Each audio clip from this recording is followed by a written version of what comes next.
On a tous, d'une certaine manière, des batailles intérieures que personne ne voit, des luttes menées en secret. Aujourd'hui, on va s'intéresser au témoignage de Mickaël Lebeau, qui raconte comment il a réussi à trouver les clés pour se libérer d'une de ses prisons, celle du rejet. Alors, c'est quoi, au juste, ces prisons invisibles? Eh bien, pour certains, ça va être la peur, pour d'autres, l'amertume ou une estime de soi complètement brisée. Dans le témoignage qu'on explore aujourd'hui, cette prison a un nom très précis, le rejet. Cette phrase de Mickaël Lebeau, elle nous met tout de suite dans l'ambiance. Il y a cette façade, ce que les autres voient, et puis il y a la réalité intérieure, une lutte intense. C'est vraiment l'histoire de ce combat, et surtout de comment en sortir, qu'on va décortiquer ensemble. Alors voilà, la prison dont il est question ici, c'est la prison du rejet. Mais qu'est-ce que ça veut dire exactement? Voyons ça de plus près. Ce qui est super important à comprendre dans cette définition, c'est le mot dominant. Le rejet, ce n'est pas juste un événement, comme être mis de côté une fois. Non, c'est un sentiment qui s'installe à l'intérieur et qui finit par colorer absolument toute la perception de la réalité. C'est une force qui isole de l'intérieur, bien plus que de l'extérieur. Et ce sentiment, ce n'était pas juste une mauvaise passe.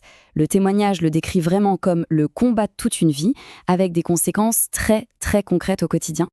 Quand on regarde cette liste, on voit à quel point c'est envahissant. On a cette idée de porter des masques pour plaire, de se sentir seul, même quand on est entouré. On voit bien le cercle vicieux, la peur de dire non, l'incapacité à recevoir un simple compliment. Chaque symptôme vient en fait renforcer les barreaux de la prison. Et parfois, tout part de là. D'une blessure d'enfance qui peut sembler anodine comme celle-ci. Mais là, ça devient concret. Ce n'est plus un concept, c'est un souvenir, une porte qui se ferme et un cœur d'enfant qui se brise.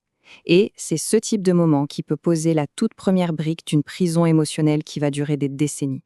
Pour expliquer comment sortir de là, le témoignage utilise une image très forte, celle d'une prison qui ne serait pas fermée par une seule porte, mais par 3 verrous bien distincts. L'idée de ces 3 verrous, elle est vraiment intéressante. Parce qu'au lieu de se retrouver face à un mur qui semble infranchissable, eh bien, le problème est décomposé en 3 défis plus petits, plus gérables, et pour chaque verrou, on nous dit qu'il existe une clé. Ça transforme un problème qui paraissait énorme en une sorte de feuille de route vers la liberté. Et voilà cette feuille de route. Chaque verrou a sa clé.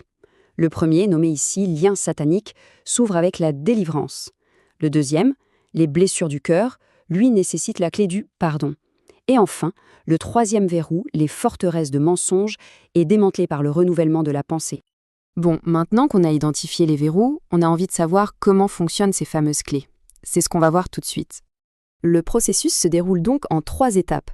D'abord la délivrance, qui est présentée comme une coupure avec des influences négatives. Ensuite le pardon, qui est absolument essentiel pour soigner les blessures du passé qui nourrissent ce sentiment de rejet.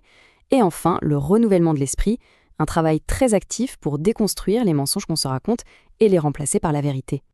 Le pardon ici est décrit comme un véritable antidote.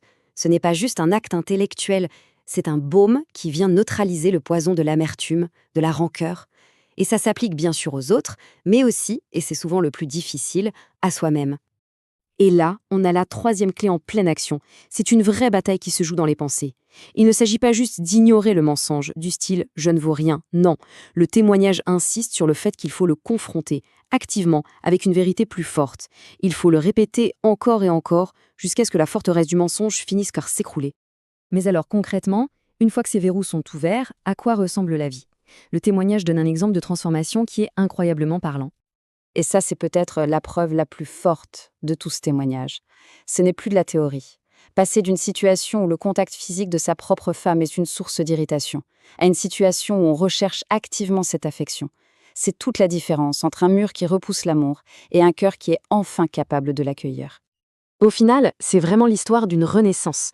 C'est comme si une carapace de pierre s'était fissurée pour enfin laisser entrer l'amour des autres, mais aussi l'amour de soi, et permettre à ce qui était emprisonné de s'épanouir. Tout ça nous amène à une dernière question.